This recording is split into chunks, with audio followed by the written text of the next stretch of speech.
did agree with you on the power thing. I don't think that they thought that they would match up well with the interior with some of those other teams that have better interior lines like Georgia and Alabama and Florida for obvious reasons. So they figure their best opportunity is to spread those guys out. But this time, I think they felt, well, we're superior to this opponent. We can use these power plays and see how small and the bunch can do since Evans is probably gone for the year. All right, man. That's really all I can really glean. I guess on the defensive side of the ball, it really looked like they tackled well.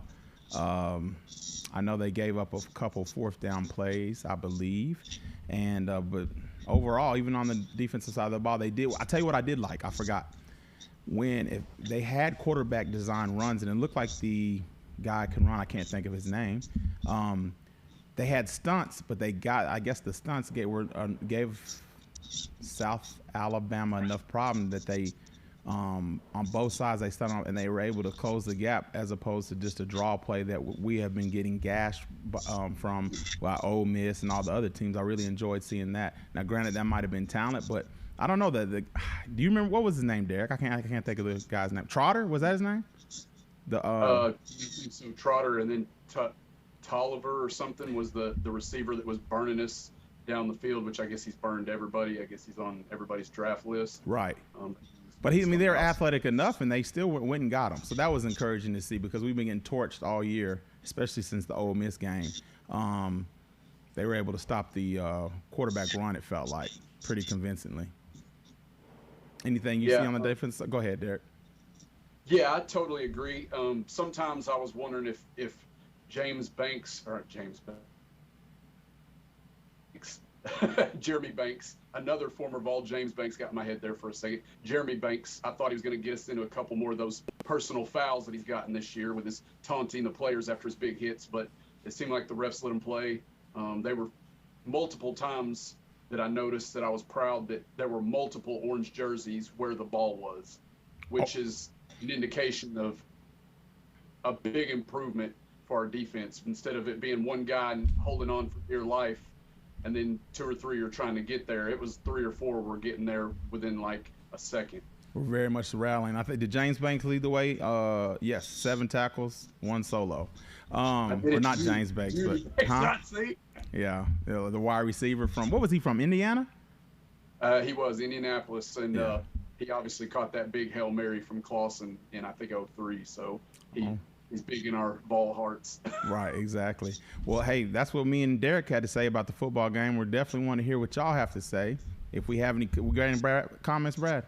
No comments. All right. That's all right. Man, well, that's like I said, that pretty much wraps up. I mean, I don't really have much to say about that. They did what they were supposed to do. My question is, let's talk a little bit about the SEC. Man, what's your thoughts on Dan Mullen getting fired from Florida? A couple weeks ago when I was commenting, I didn't think this was going to happen. I thought getting rid of Grantham would have saved him. However, I don't think most of us saw them going off this role where they were going to struggle with, it escapes me right now, but the 70-52 game that they had with the lower tier team. And then besides that, Missouri and South Carolina, I didn't see them dropping those. At that point, there wasn't really much life for him left. He couldn't use Grantham as a scapegoat. So I'm actually kind of sad because I felt if he could survive, we could use that momentum and maybe finally beat him a time or two in the next season or two. But I'm afraid they're going to find him a good coach, and then we're going to be right back in the same spot where Tennessee cannot beat Florida. Okay, so who's your pick for the good coach? Oof. I'm kind of nervous that they would actually get Lane Kiffin instead of LSU, because obviously we'd have to see him as long as this system, as far as the divisions plays out. If it goes to when Texas and Oklahoma come and they go to pods, maybe we'll be saved and get out away from Florida finally. But as long as this system goes through, I do not want to see Lane Kiffin, in September, because that guy will plan all off season to beat our brains in. All right, we've got a comment. Well, Sean Moreland chimed in. He said it's not a surprise to him that they would fire him. Well, me neither. Well, you know what? I totally agree. Like what Derek said, to lose to South Carolina and then also Missouri. You have no choice. Now my question is, thanks for your comment. Please comment more. Appreciate it. Just one other thing, and we had Kim Moreland call and say that that we were freezing up. Now we didn't see any technical problems on our end, but I appreciate you guys letting us know if there's something that you see or hear. Let us know. We'll do our best to fix it. Yeah, we definitely appreciate that. My question is, after speaking about Dan Mullen again, is he a good coach? Is he? I don't even know how to word this. He's not a fraud, is he, in your mind? Is he, Derek? What's your thoughts? Like, what went wrong at Florida? That's what I should ask. Yeah, I think stubbornness, and I think that comes down to ego. When he was at Mississippi State, he could afford to stick with who he thought was the better option at quarterback, and everybody there trusted him because they're like, hey, if you pop up and get 7-8 wins every once in a while, we're okay. We'll never fire you. But he gets down there, and then you start struggling, or Emory Jones starts throwing pick after pick, and the people that had the sample size of what Richardson did against Alabama, and then it comes into the same thing that your brother probably remembers. Then you get into the quarterback controversy, Schaefer Ainge. Then it's Ainge Clausen. There's a divide in the team when you have multiple quarterbacks, and I think the division between those two, no matter how much the media tried to play it out that those two are friends, the team only wants one quarterback. They don't want two guys shuffling back and forth, and I think the team was just absolutely just divided, and then it just blew up from there once the defense just pretty much quit. I can't disagree with you at all. That's interesting. I tell you, we talked about it last week. His recruiting, man. How are you in Florida, year 4, and you don't have any playmakers? Like, you don't have a Tony like they had last year. They don't have any playmakers on offense. They're solid players. Don't get me wrong. Like you said, they absolutely just quit. But they don't have that guy, the Percy Harvin that we're so used to. The what was it? I'm going way back. What, Jaquez Green, I believe, wasn't it? Green. Yeah, they just had Taylor. They didn't have, or even the Pitt. They had Pitt last year. Speaking of the Lane Train being in Florida, here it goes. I don't know what went wrong. But like you say, ego, isn't it funny? Because he's a quirky guy, but his ego definitely did mess him up there, didn't it? My question is, where do you feel he lands? Is he going to be Alabama analyzing on offense? Gosh, I hope that. Or is he going to be calling plays next year? Because apparently this O'Brien guy is on the quarterback. The coaching search list. I don't see Mullen as doing that, to be honest. Now, I know Alabama folks are just wanting O'Brien out of there, so they'll be glad to get rid of him. But Mullen, I don't see as doing the Butch Jones trying the school for recovering coaching addicts at Saban school. Well, we've seen it so many times. I had to ask. I think it took him so long to jump from Mississippi State to take a school like Florida, and he only went there because of his past success with the championship under Meyer. I think he's learned his lesson, and I think he'll end up at another school similar to Mississippi State. Heck, he could go back to Ole Miss if Lane Kiffin is moved somewhere else, and it could just be a coaching swap. Because, I think in the lower tiers of the SEC, he would be good, or he'd be good at a school like Kentucky, that kind of level, but big-time school is not for him anymore. No, and it's funny. Apparently it was never for him, right? Because this was his one big shot, it felt like. My question is, have you heard anything? I've heard the rumors that LSU, and this has to do with Tennessee, so we're back at Tennessee. I heard that LSU offered Lincoln Riley, $12 million a year. Now, I don't know if he takes that, but let's just say he does.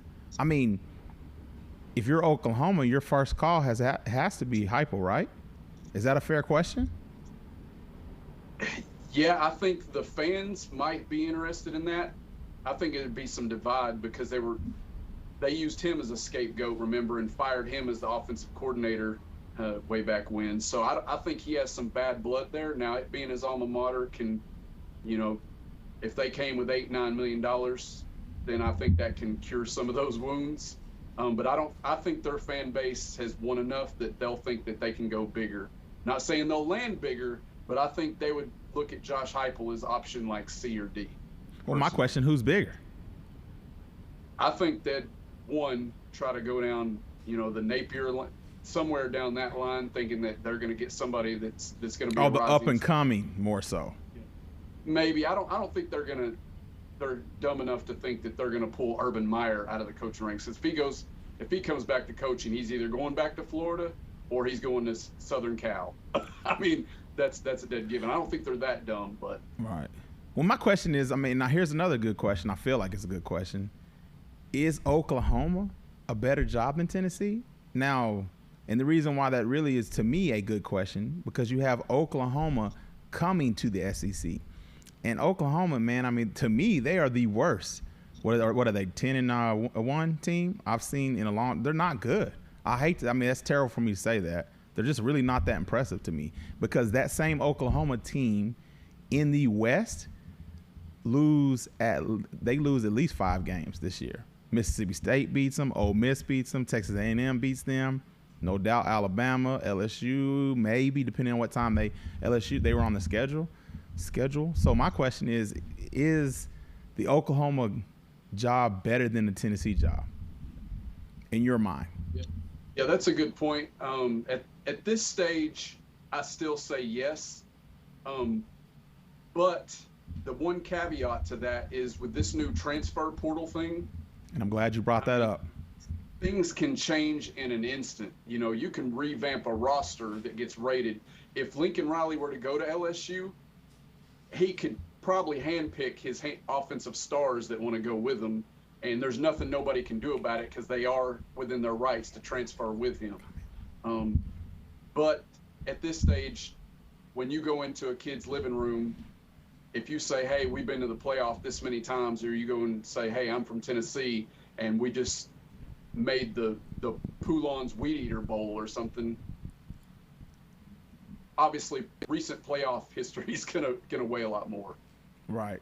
Well, I'm just saying. Long term, I don't know that there's a difference. I really don't think so. I don't know. I don't think so. It's as odd as that is, but I do agree with your points, definitely. Speaking of the transfer report, I'm glad you brought that up. So this is year one of it really being the wild, wild west in these portals. Do you think it's helped college football or hurt it? And the reason why I say that, I mean, you look around. I mean, again, talking about a 10-1 team, Alabama, they're really they're unimpressive for the last, this is probably the worst, crazy to say, Alabama team in the last 10 years, even though they've benefited from the transfer portal. But looking around the nation, you have Georgia, you have Alabama, and you have Ohio State. And I'm going to say that as much as Ohio State has revved up this year, I'm going to say Ohio State is better than – they might just be the best team in the country. I know I thought that Georgia was unbeatable, but I don't know. The way that Ohio State demolished a decent – a pretty good, I guess I could say, Michigan State team yesterday. I think they were leading 49-0 in the first half. Man, they might be the best team in the country. So I almost, where was I going with this? Oh, I feel like the transport portal has something to do with that. Besides those 3 teams, everybody else is pretty mediocre to me. What's your thoughts on that? Yeah, the transfer portal's really irritated me in the fact that it's to me, benefits the haves more than it has the have-nots, because you get players like Ty Chandler that left Tennessee and Eric Gray that left Tennessee, Toa. They go to winners. Why? Because those schools are like, hey, we just had a guy go to the draft. We need to fill this one slot, and we don't want to put it in the lap of a true freshman. You come here with SEC experience, and then they're just picking them left and right who they want. Now, as far as Georgia, to me, they are still clear head and shoulders the best team in America. They would squash anybody in that playoff by 3 touchdowns if the playoff started today. For the simple, what happened with Michigan State yesterday, their passing defense is the worst in America.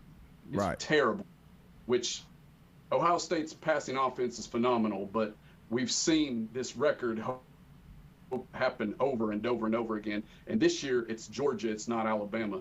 Georgia will thump Alabama in the SEC title game. It's not even close. Okay. Not even close. No, man, but I know. And again, going back to Georgia, their front seven, it is phenomenal. What they do on the defensive side of the ball and their linebackers is absolutely phenomenal. On the other hand, I mean, Clemson has revved up. I'll give them credit. These last couple of weeks, they beat Wake Forest yesterday. Man, but besides that, man, they played a bad Clemson team at the beginning of the year. And then they haven't really played. Who have they played since then?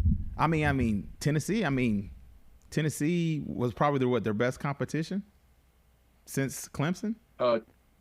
Arkansas. Arkansas. They did demolish Arkansas. That's good. Thank you. I forgot all about that. They absolutely did. They demolished. I mean, absolutely flatlined them. That's true. That's true. I forgot about that. I forgot about Arkansas. I'm sorry, Arkansas fans. I mean, because Arkansas is a really good team this year. Speaking of that game, speaking about Arkansas, did you watch any of the Alabama-Arkansas game? I did. So are you looking for my thoughts? Yeah, give me your thoughts on it. I'm sorry. Yeah, give me your thoughts. I apologize. Yes, same using that as another gauge for the Georgia juggernaut. They are just so nasty and head and shoulders above Alabama. It's not even remotely close. I mean, you could probably put two of those rosters in the playoff that are going to be there, and they won't be able to score more than 30 points on that Georgia defense. But as far as that game, Arkansas and Alabama, the back end of Arkansas had no prayer, no answer for Williams. I mean, that Bryce Williams. But the problem that Alabama's had all season, which again Arkansas was able to get in there a little bit, not as much as Texas A&M, and that's why I say Georgia would destroy Alabama's offensive line. They are so scuttled this year compared to, it's not typical Saban's roster. That offensive line is just dying to get Bryce Young killed. Right, they're soft, ain't they? I mean, I hate, like I said, I sound like a hater, but I mean, I sound like a hater, but they're actually soft. It's crazy. I tell you what's really going to hurt Alabama too on the offensive side of the ball. They have no running backs. I guess they had two go out. I don't know what their names are. Don't necessarily care, but I know they've had two watching that game. They've had two go out for the season, and it's all on Robinson. That's not. I mean, you can't. You're gonna have a hard time beating Georgia. You're gonna have to at least try to run the ball, because you can't let Georgia the front seven just pin the ears back. Because like you said, Young is really, really good. I feel like he's the best. To be honest with you, I mean, for what he's done this year and the little sample size that I've seen, I feel like he is the best quarterback they've had since this run that Alabama's had. What now? Better than Tua? Better than Tua? Oh, I definitely think he's better than Tua. Now, Tua, I mean, I like Tua, but I think he's just far savvier. The way he Tua, even when he won the national championship against Georgia, man, he just let that bad boy rip, and he did drop it in the bucket. And but at the same time, I'm just saying the way this guy reads the field, he's just savvy. I think he's better than Tua, because I'd almost be willing to gamble. I mean, say that Matt Jones, what he did last year, didn't impress me more than what Tua did, to be honest with you. That's just my thoughts. So I would almost go this young guy. Of course, we've only seen him for 10 games, 11 games. Then Jones, and then Tua, to be honest. That's fair. I will say that I do think that Young has the better overall weapon, and that's saying a lot because Devontae Smith won the Heisman. Jameson Williams has proved to be one amazing threat. And Mechie's he couldn't get on the field last year with those other guys that Mac Jones was throwing to. So I think he played a lot last year. He played a lot. I'm sorry, I'm not trying to be I'm not trying to contradict what you're saying, but he played a lot last year. He contributed quite a bit. He did, but I mean, as far as those other guys, man, they were just, head and shoulders. I think Mac Jones had a lot more weapons. And I think he's doing great with the Patriots, to be honest with you. Yeah, he's doing a phenomenal job. I hate the Patriots. He's better than I give him credit for. I'll give you. I mean, yeah, he's doing a phenomenal job with the Patriots. Any other games you watch? I tell you. I have a hard time. Go ahead. No, I just said I have a hard time passing on Tua as just the precision that guy would drop it in there, as you said. Oh man, and I felt it was odd because as bad as I hate Alabama, he was like the one Alabama quarterback that I found myself rooting for. And maybe that's because he came after McCarron, who I couldn't stand, and who constantly, because of the Butch Jones quips, McCarron would make it his personal vendetta to rub it in our face on the media. But Yeah, I just think McCarron too- was probably the least impressive to me because who was the one before him? Parker? Something. He had a three name, John Parker or Paul, or what was his name? John Parker Wilson, and There we before him go. was Brody Khalil. All those, what you picture an Alabama fraternity boy, that's what those two look like. Exactly. Yeah. Yeah. With the Alabama flop top hair. We are. Sorry. Let's see. We are skipping a little bit, but hey, did you watch the? I think we all picked Auburn to win, but it looks like South Carolina won, right? Did you watch any of that game? I did not. I did. I watched part of it, but when I made that pick, I didn't realize that Bo Nix would be out of that game. I didn't realize he was done for the season. I found out later that day that he'd hurt his foot or whatever and was going to be gone for the season. If I'd have known that, I'd probably picked out. It's hard to say that now, but that would have been a huge deciding factor. Huge deciding factor. All right. Well, I felt like it was pretty mild. I mean, everybody won. Everybody else won who were supposed to win. We ain't got any more comments, do we? Been a quiet night. Quiet night. Sorry, guys. Well, let's just go ahead and go ahead, Derek. I got one thing for you. I want if the playoffs started today, not necessarily who you think would win. Now, obviously, it's going to play out differently because the Big Ten champion is going to knock out one of those that's prospective. The SEC champion is going to knock out probably one unless Alabama's unthinkable. Who would you have in the playoff after that Oregon debacle? I mean, Oregon absolutely just got drugged by Utah on fire and threw it out the window and eliminated the whole Pac-12 for like the 10th year in a row. That is a good question. I don't know. I mean, if you're going by records, you have to put Cincinnati in, right? Does Cincinnati have a chance? I do not believe they do, but you have to put them in, don't you? Right now, if the playoff was today, now obviously I still think Houston will knock them out in their conference championship game. I just have a feeling, so it'll work itself out. But if not, as of right now, when they make the playoff polls Tuesday, I have no problem with Cincinnati getting that 4th spot. That's what I'm saying. So, like you said, if it started today, then you have to put them in, right? Right. Yes. But my question is it's really gonna be. I guess there's a part of me I have mixed feelings about that because I don't necessarily want to see Georgia win, but on the other hand, they haven't won since 1980. You know what? Good for them if they win. I don't want to see them win, to be really transparent. But and I think Cincinnati is just. I mean, that's just a warm-up game for whoever they play in the championship. If it be, I feel like it's going to be Ohio State. That's really my thoughts. All right. We got. Thank you. Go ahead. Yeah. Vol Steak. Yeah. Vol Steak says. Thank you. Yeah.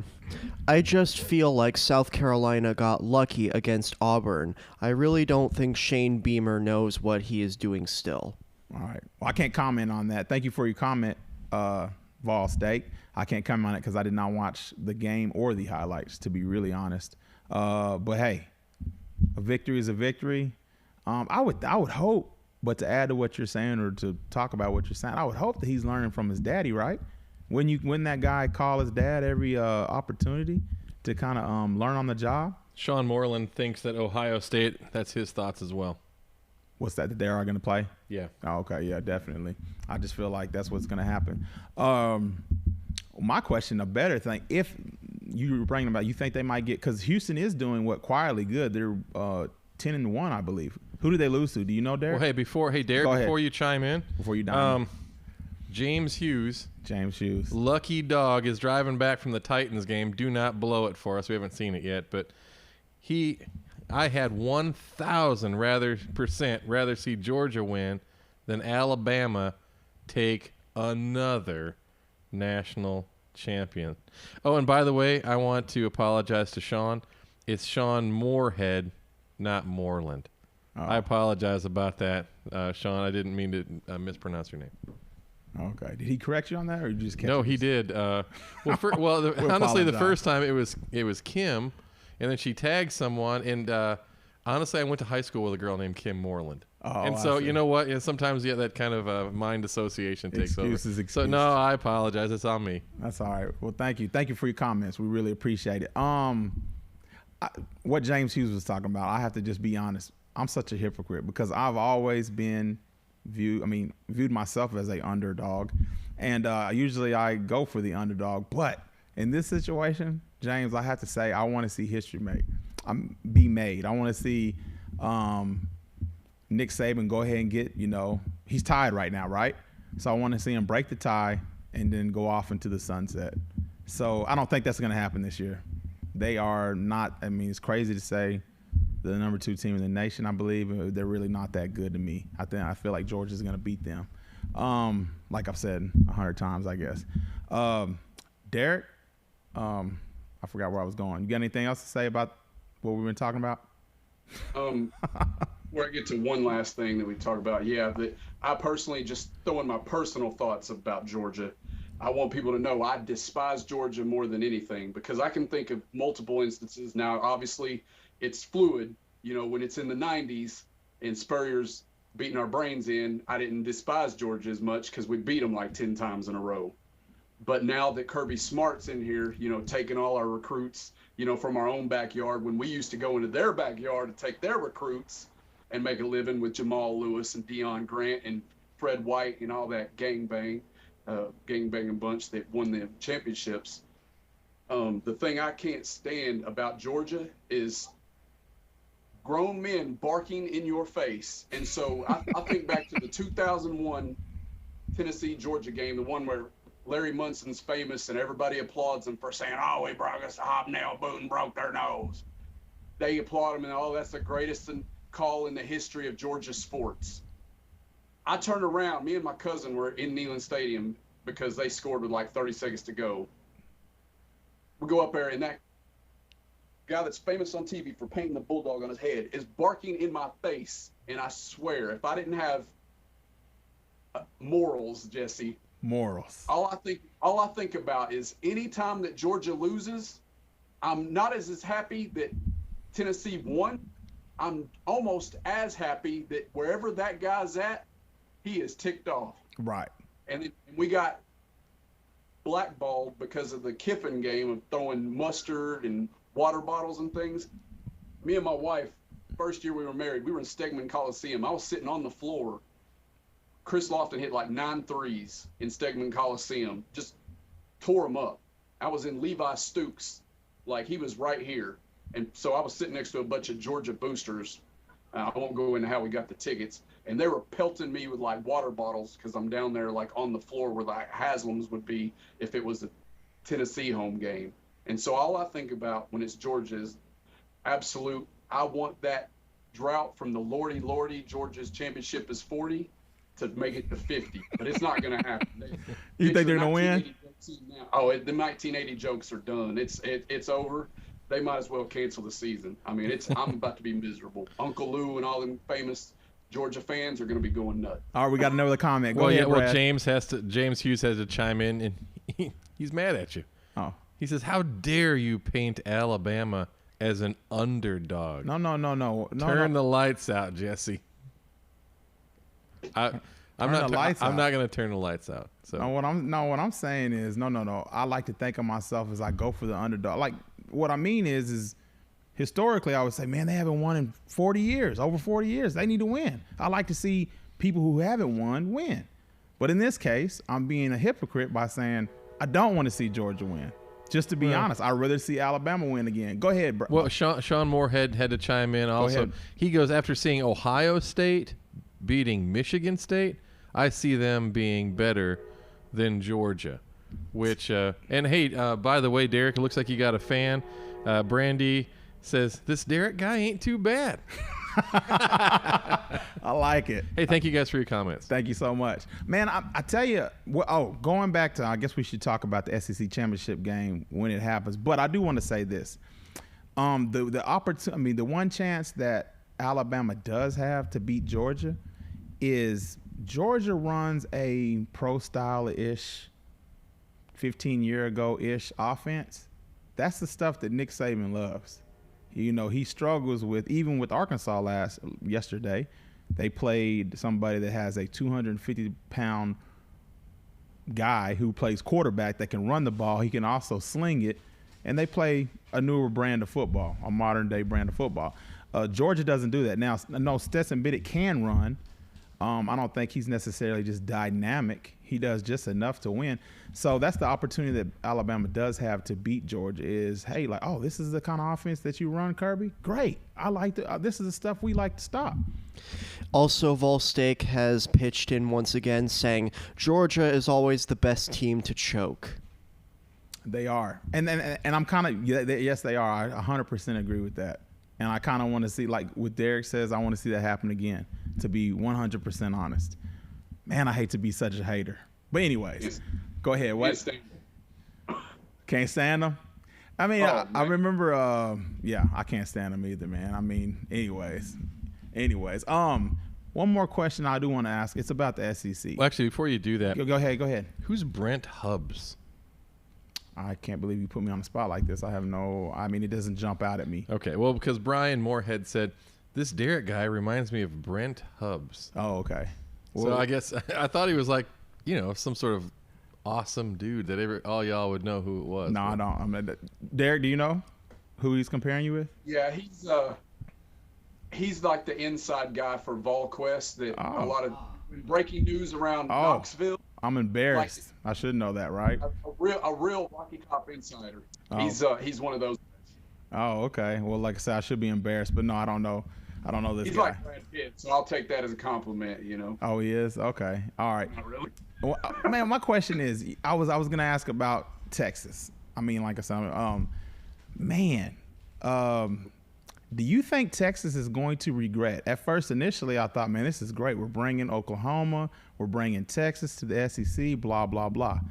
But for all intents and purposes, it's looking like Texas is going to regret coming to the SEC. What's your thoughts on that? Do you have any? I don't know yet, because, I mean, they are the type to pull the plug on a coach like super fast. Like not give them the 3-year window. They still are Texas. They have more money than anybody in sports. So I mean, if they were to go out and like officially, if LSU's willing to pay $12 million a year, if they went out and did the right thing and got whoever they wanted, Texas has so many resources. But if they stick with this track of trying to be like Tennessee, just trying to pick somebody who's decent and has a little bit of a resume, yeah, they're not going to fare well in the SEC. They're going to be bottom dwellers like we are. Now what's interesting about that? I disagree with you there, and the reason why I'm going to say that is because now, granted, they do have all the resources. They are in a state that is football rich in talent, yada yada yada. But where I think that they have went wrong, and I feel like Nick Saban said this years ago, because I forgot what year it was, that he was actually going to go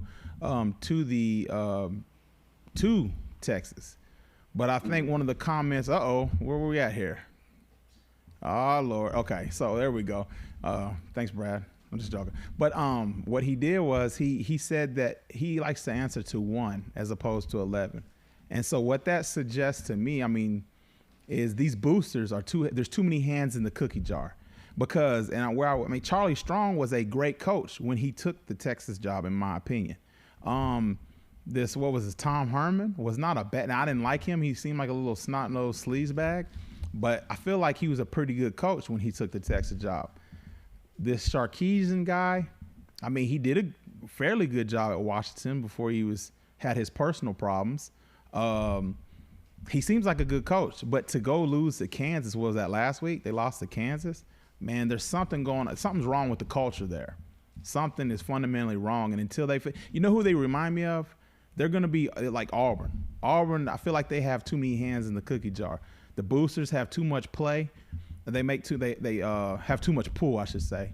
And that's why Auburn, even though they have the little man syndrome as far as little brother syndrome, looking up to Alabama, I feel like there's just too many hands in the cookie jar, and that's why Auburn, I'm not going to say they'll never win another national championship, but they can't get it together. And Texas reminds me of that. So I asked you that. I obviously have a thought on that. I feel like Texas is going to regret coming to the SEC because if they were in the West this year, it'd be the same thing as like how I feel about Oklahoma. They're losing at least 5 games. Well, wait a minute. What am I talking about? They're losing. They lost 6 this year already? How many they've lost this year? Yeah, Texas, They lost to Kansas for the first time in the program's history. I mean, Did I say that right? They lost to Kansas at home. I'm sorry, for the first time in Texas has been playing football a long time, and Sarkisian's the one that dropped that ball. That they would not fare well in the SEC West or whatever division they put them in. Yeah, they're gonna regret that. Well, I guess we're gonna go ahead and wrap. We're over here. You have another comment, Gibson? Yes, we do. Volsteak has 2 comments. Thank you. Since then. He says Brent Hubbs and Austin Price do the 2-minute drills before every Tennessee game. Thank you. And also he says, do y'all listen to Tony Basilio Yes. and the Swain event? I don't listen to necessarily Swain a lot, but I do listen to Tony a little bit. And yes, now he does actually, Derek. He does. Got the salt and pepper hair. It just doesn't jump out at me. Go ahead, Derek. You know who he's talking about now, though. Yeah. Oh yeah. There was one thing I wanted to ask you before we got off of here, and it's related to UT, but it's kind of not. If going back to that Oregon game, Utah had those USS Arizona helmets. I don't know if you watched the game. I watched a lot of it between the UT game. I would switch over and watch it for the most part. The reason I was going to ask you is not because of how they looked or anything. I thought they did look really good, but they were hand painted. And so the reason I ask you is because the big excuse from UT's athletic department of why we couldn't get black helmets is when they put in the orders, they were way behind on the black helmets or whatever that had the orange tees or whatever that they were going to order them from. And personally, I'm like, man, if a guy can hand paint those the way he did, there's got to be some artist here within a 4-hour radius that could have painted, 80 to 100 helmets to match those helmets instead of the uniforms, instead of wearing white helmets with black jerseys. Not that it's a big deal, but what do you think about that? I can't. We're blaming Nike for this. It's not Nike. No, it makes 100% sense. That makes 100% sense. I mean, I like what you're saying there. I didn't realize that was. I didn't realize that's what happened over there. And would you say Utah? That is somebody did that. I mean, it was like a guy in his team, huh? Oh yeah, it showed like some fella. And I mean, it was more detailed than a typical helmet because it had like the battleship or whatever it is, destroyer on the side with the flames coming out from warfare, from battle. So I mean, it was very detailed. All we need is a black helmet with an orange tee. It can't be that hard, guys. If you're going to do the uniforms this way, which I'm not a huge proponent of black, but if that's what the players want to wear, then so be it. If that gets them fired up, wear it. But at least try a black helmet and see what it looks like. Yeah, it definitely looks better as opposed to the jack-o'-lantern. Yeah, I'm with you on that. I'd rather go back to the smoky gray uniforms. I think those look very, very nice. Let's just go ahead and talk a little bit about the games coming up there. We got Ole Miss at Mississippi State. Who wins that game in your opinion? Oh man, this may be my favorite game, to be honest. The Egg Bowl, right? Mike Leach could have been our coach, and to be honest, I wouldn't have been upset. He is a weird dude, but I think that Ole Miss will beat them, but it will be a shootout. I mean, it literally will probably be who has the ball last. All right, well, I'm going to go the other way. I feel like Mississippi State wins that game. Vol State, who wins that game? We would like to hear what you had to say. Missouri Friday. Missouri plays Arkansas. Is that going to be a good game? Arkansas massacre. Arkansas massacre. Oh yeah. I don't know. I feel like it might be a good game because you have Missouri coming off a game against Florida and winning, even though they won in overtime. But hey, it's a victory is a victory. And then you have the other hand where Arkansas loses to Alabama, a game that they probably feel like they could have won. I feel like it's at least going to be a good game. You have a short turnaround, shorter than normal. Well, one day, never mind. It's not really that short.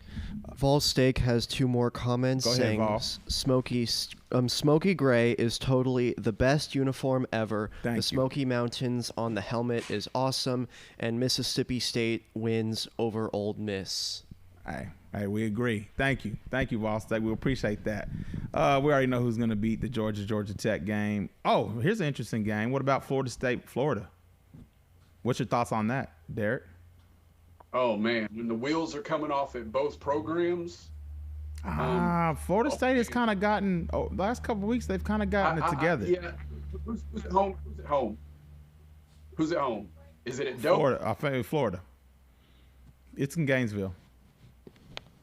He froze. I'll go with Florida, and I think if it was at Doak, I would totally take Florida State, but I'll go Florida on this one. Maybe they'll rally behind the Knox, the interim coach. Sean Moorhead seems to think that Florida State's going to do this one, and his pick on last game was Ole Miss. So I think you're going to agree on that one. So we got 2-2, and Vol Steak agrees. Florida State wins. And so, well, we got 3-1. Or wait a minute, is that a sweep? Did everybody say Florida State? Anyways, okay. I feel like Florida State's going to win that game. Man, Alabama still has to play Auburn. It's at Auburn. Who wins that game, Derek? Like I said earlier, I would have made a different probably prognosis of South Carolina with Auburn, with Bo Nix. I didn't see much from Auburn without him. I don't see they have any chance of keeping up with that high-octane offense. Now defensively, there's so many holes in that Alabama. Bo Nix could have exploited some of those, but yeah, Alabama will probably win by at least 2-3 scores. I agree. Vol Steak, what you got? Moorhead, what you got? Or wait a minute. Did he leave? Oh, no, he says Alabama wins easy. Go ahead, put it. Oh, okay. Alabama wins easy. All right, thank you. Alabama. All right. What about the LSU Texas A&M? That's been a really good rivalry. Who wins that game? And then we got one more we're going to talk about. LSU and Texas A&M. That's been a good rivalry over the last few years. Yeah, it's one of those things where it's like Orgeron has a history of like trying to rally the troops and it being like his last hurrah, but I think this Texas A&M team is going to get them. Have been revving up. You know me. I'm going for LSU. I cannot stand Texas A&M. Well, I can't stand their coach. Texas A&M wins according to Vol Steak. Thank you. And our Kentucky Louisville, I don't necessarily care. Clemson, South Carolina. Is that going to be a better game than people think? You have the rivalry. You have South Carolina coming, kind of coming alive the last couple of weeks, or getting some victories, which you're going to have confidence. And I mean, Clemson has gotten it back together. It's not like they're almost losing every week like they have been. What's your thoughts on that game? Yeah, I saw enough watching that Wake Forest Clemson game. I think Clemson should be able to handle the Gamecocks. All right. Moorhead thinks Clemson as well. Okay, well, the last one we were talking about. And Vol Steak says South Carolina will lose. Will lose. Okay, so I'm going to say Clemson wins too. Man, I hope so. I'm going to say Clemson wins as well. Okay. What about the last question about the games coming up next week, even though I'm sure there's more? Boy, I tell you. We got it. Game. We got it. Okay. The Ohio State, Michigan. Now, Harbaugh's never beat Ohio State. Is this the year? Because it really doesn't look like it. Now, Michigan is fool's gold like they typically are. They'll beat up on some of them other teams, and then they get to Ohio State, and then they pee their pants. They're absolutely going to wet the bed. I mean, it won't be close. Yeah, I feel Moorhead picks Ohio State too. Convincingly. Where you at, Vol Steak? Who's going to win that game? Michigan loses. Michigan loses. All right. Well, I'm agreeing. They're going to get drugged. I'm agreeing. Michigan is going to get drugged. Man, I was so stoked. I was so stoked when Michigan hired Harbaugh because I felt like, man, this guy way overachieved at Stanford. It was crazy what he did at Stanford. So I was like, man, he's going to a blue blood. He's going to do something in Michigan. And he has done really nothing. I mean, he's been okay, but for what I thought he was going to do, it's been nothing but a disappointment. And I think Michigan even understands that because they're like, man, we've tried so many guys, we can't do. I mean, because they ain't firing him. They ain't gonna fire him this year either. So this is 5.